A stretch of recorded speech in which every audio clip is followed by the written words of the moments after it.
আরে বাবা, প্রতি বছর জামাই ষষ্ঠীতে জামাইকে চিংড়ি মাছের মালাইকারি খাইয়ে খাই তো অরুচি হয়ে গেছে।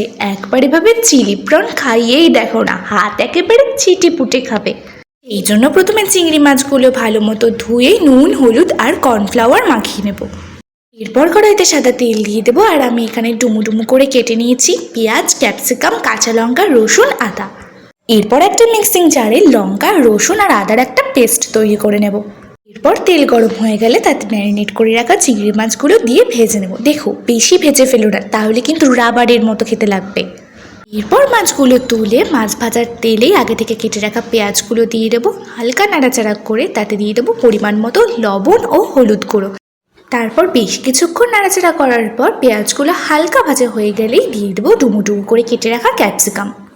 এরপর এতে দিয়ে দেবো আগে থেকে করে রাখা আদা, কাঁচা লঙ্কা, রসুনের পেস্টটা। দেখবে পেস্টটা কিন্তু একেবারে মিহি হয়ে যাবে না, একটু আস্ত আস্ত থাকবে। তারপর একটু নাড়াচাড়া করে তাতে দিয়ে দেবো সয়া সস আর সামান্য একটু আজিনামোটো।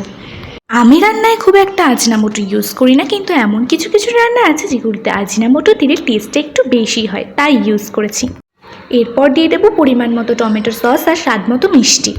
তারপর ভেজে রাখা চিংড়ি মাছগুলো দিয়ে ভালো করে নাড়াচাড়া করে নেব। এভাবে বেশ কিছুক্ষণ নাড়াচাড়া করার পর এতে আমি দিয়ে দেবো 1/2 টেবিল স্পুন কর্নফ্লাওয়ার গোলা জল। ওর আবারও একটু নাড়াচাড়া করে প্লেটে ঢেলে পরিবেশন করলেই রেডি হয়ে যাবে জামাই ষষ্ঠী স্পেশাল চিলি প্রন রেসিপি।